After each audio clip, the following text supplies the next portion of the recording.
Hi Vilas, welcome to south Indian recipe. இன்றைக்கி பார்த்தீங்கன்னா இந்த வீடியோவில் நம்ம உடனடியாக சட்னி எப்படி மாங்காய் ஊறுகாய் போடலாங்கிறத பார்க்கலாம். அதாவது மாங்காய் ஊறுகாய்ங்கிறது வந்து நம்ம பார்த்திங்கன்னா டெய்லி நம்ம வந்து எப்படி சாப்பிட்டாலும் சாப்பிட்டு கடைசியில் கொஞ்சம் தயிர் சாதம் சாப்பிடுவோம். சாப்பிடும்போது ஊறுகாய் நமக்கு கண்டிப்பாக தேவைப்படும். ஸோ இந்த மாங்காய் ஊறுகாய் வந்து ரொம்பவே நல்லாயிருக்கும். இது வந்து பார்த்திங்கன்னா கிளிமுக்கு மாங்காய் அதிகமாக புளிக்காமல் இருக்கும். இந்த மாங்காய் செய்கிறதுக்கு என்னென்ன தேவைங்கிறத பார்க்கலாங்க. நான் இன்றைக்கி 1.5 கிலோ இந்த கிளிமூக்கு மாங்காய் எடுத்திருக்கேன். அதுக்கு பார்த்தீங்கன்னா அந்த மாங்காய் வந்து அந்த அளவு புளிப்பு இல்லை, அதனால் வந்து நான் 10 வத்தல் எடுத்திருக்கேன். வத்தல் நல்லா காரமாக இருக்கிறதுனால 10 வத்தல் எடுத்திருக்கேன். 1 டேபிள் ஸ்பூன் அளவுக்கு வந்து கடுகு எடுத்திருக்கேன். 1 டீஸ்பூன் அளவுக்கு வெந்தயம் எடுத்திருக்கேன். அதோட ஒரு சின்ன துண்டு கட்டி பெருங்காயத்தை தட்டி வச்சுருக்கேன். இப்போ வந்து என்ன செய்யணும்னா ஃபஸ்ட்டு நம்ம இந்த மாங்காவை நல்லா கழுவி தண்ணி பதம் ஈரப்பதம் இல்லாமல் துணியில் நல்லா தொடச்சிட்டு நம்ம சிறு சிறு துண்டாக வெட்டி எடுத்துக்கலாங்க. இப்போ பார்த்தீங்கன்னா மாங்காவை சிறு சிறு துண்டாக வெட்டி திரும்பவும் ஒரு காட்டன் துணியில் போட்டு தொடச்சி எடுத்து வச்சுருக்கேன். ஏன்னா அப்போ இதில் ஒரு பால் மாதிரி இருக்கும். அந்த பால் வந்து நம்ம எப்படி காட்டன் துணியில் தொடச்சி எடுக்கும்போது அது வந்து வெளியாயிடும். திரும்ப பார்த்தீங்கன்னா வத்தலை நான் கிள்ளி போட்டு வறுத்து வச்சுருக்கேன். பெருங்காயம் இதையும் நான் வந்து வறுத்து வச்சுருக்கேன். எல்லாமே ட்ரை ரோஸ்ட் தான் பண்ணி வச்சுருக்கிறேன். பாருங்கள், வெந்தயத்தையும் வறுத்து எடுத்து வச்சுருக்கேன்.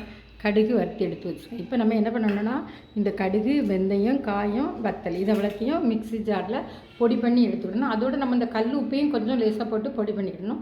இப்போ நான் அந்த காட்டன் துணியில் வச்சுருக்கிற இந்த மாங்காவையும் அந்த காட்டன் துணியில் நல்லா என்ன செய்யணும்னு சொன்னால் அதில் ஒரு ஈர பதம் கூட இல்லாமல் தொடச்சி எடுக்கணும். அப்படி தொடச்சி எடுக்கும்போது தான் வந்து நமக்கு அந்த ஊறுகாய் ரொம்ப நாளைக்கு கெடாமல் இருக்கும்.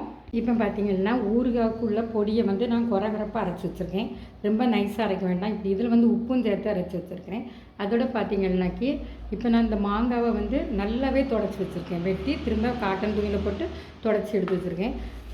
தாளிக்கிற சட்டியில் எண்ணெய் ஊற்றிருக்கேன். நல்லெண்ணெயில் நம்ம ஊறுகாய் செய்யும்போது அந்த சீக்கிரமாக அந்த ஊறுகாய் கெட்டு போகாது. இப்போ வந்து நான் வந்து 1.5 கிலோ மாங்காவுக்கு 200 கிராம் நல்லெண்ணெய் எடுத்து சூடுபடுத்திருக்கேன். இப்போ இதில் என்ன சொல்லணும், எண்ணெய் சூடாகிட்டு இப்போ நம்ம கொஞ்சம் கடுகு போட்டுக்கலாம். கடுகு பொரியட்டும். பொரிஞ்சிடுச்சு. நம்ம இதில் வந்து கொஞ்சமாக கருவேப்பிலை, அதாவது இது வந்து நான் ஏற்கனவே இதை வந்து காய வச்சு எடுத்து வச்சுருக்கேன். இந்த கருவேப்பிலையை நம்ம ஆட் பண்ணிக்கலாம். இந்த எண்ணெயில் கருவேப்பிலை கொஞ்சம் நல்லா வேகட்டும். அப்போ தான் நல்லா மணமாக இருக்கும் இந்த கருவேப்பிலை போடும்போது. இனி நம்ம வந்து இதில் மாங்காவை ஆட் பண்ணிக்கலாம். நல்லெண்ணெயில் மாங்காவை ஆட் பண்ணிக்கலாம்.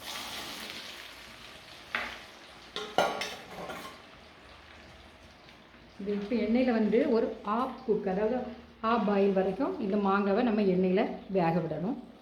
பார்த்திங்கன்னா இந்த எண்ணெயில் நான் மாங்காய் போட்டு கரெக்டாக 7 நிமிஷம் ஆயிடுச்சு. ஒரு ஆஃப் பாயில் ஆயிடுச்சு பார்த்துடுங்க. இனி நம்ம இதில் வந்து நம்ம கிரைண்ட் பண்ணி வச்சுருக்கேன் அந்த மசாலாவை இதில் சேர்த்துடலாம். குறகுறப்பாக தான் நான் அதை வந்து கிரைண்ட் பண்ணியிருக்கேன், பண்ணல. இனி இப்படியே இந்த எண்ணெயில் ஒரு 5 மினிட்ஸ் நம்ம வந்து கிளறி விடுவோம். 5 மினிட்ஸ் ஆயிடுச்சு. அப்புறம் பாருங்கள், இந்த டைமில் வந்து தேவைப்பட்டால் விருப்பப்படுறவங்க கொஞ்சமாக வந்து இது வெல்லம் தட்டி வச்சுருக்கோம், ஒரு சின்ன பீஸ். இதை நம்ம இது ஆப்ஷனல் தான், தேவைப்பட்டால் நீங்கள் ஆட் பண்ணிக்கலாம், இல்லைன்னா வேண்டாம். இது கொஞ்சம் நல்லா எல்லா இதோட மிக்ஸ் ஆகிறதுட்டு நம்ம வந்து கொஞ்சம் கிளறி விடலாம். மாங்காய் ஊறுகாய் ரெடி ஆகிடுச்சு. இனி நம்ம வந்து ஸ்டவ்வை ஆஃப் பண்ணிடலாம். கரெக்டாக 15 நிமிஷத்தில் இந்த மாங்காய் ஊறுகாவை ரெடி பண்ணியிருக்கிறோம். இந்த மாங்காய் ஊறுகாய் வந்து அவ்வளோ சீக்கிரத்தில் கெட்டு போகாது. இப்போ நம்ம வந்து இது என்ன பண்ணணும்னா நல்லா ஆற வச்சு இதை வந்து நம்ம வந்து பாட்டில்களில் ஸ்டோர் பண்ணிடலாம். இப்படி தான் இதே மெத்தடில் தான் நான் ஒரு மாங்காய் ஊறுகாய் போட்டேன். இந்த மாங்காய் ஊறுகாய் போட்டு கரெக்டாக 3 மாதம் 4 மாதம் ஆச்சு. இது இன்னும் பாருங்கள், இந்த மாங்காய் ஊறுகாய் அப்படியே கெடாமல் இருக்குது. அதே போல் இந்த மாங்காய் ஊறுகாய் கெடாது. நீங்கள் வந்து என்ன பண்ணணும்னா இதை நல்லா ஆற வைக்கணும். ஆற வச்சு தான் அதை வந்து பாட்டிலில் வந்து நம்ம ஸ்டோர் பண்ணிக்கணும். இதே மாதிரி நீங்கள் உங்கள் வீடுகளில் செய்து பாருங்கள். செய்கிறதுக்கும் ரொம்ப ஈஸியாக இருக்கும். இதில் வந்து என்னென்னா அப்படின்னா தண்ணி பதம் மட்டும் இதில் படக்கூடாது, ஈரப்பதம் இல்லாமல் இருக்கணும். அந்த மாங்காவை நம்ம கழுகும் போதும் சரி அதை நல்லா தொடச்சிருக்கணும். அதை வெட்டின பிறகும் அதை நம்ம வந்து நல்லா தொடச்சி வச்சுக்கிட்டோம்னா அந்த மாங்காய் ஊறுகாய் சீக்கிரத்தில் கெட்டு போகாது. இது மாதிரி நீங்கள் உங்கள் வீடுகளில் செய்து பாருங்கள். லைக் பண்ணுங்கள், ஷேர் பண்ணுங்கள், மறக்காமல் சப்ஸ்கிரைப் பண்ணுங்கள். தேங்க்யூ ஃபார் வாட்சிங் மை வீடியோஸ்.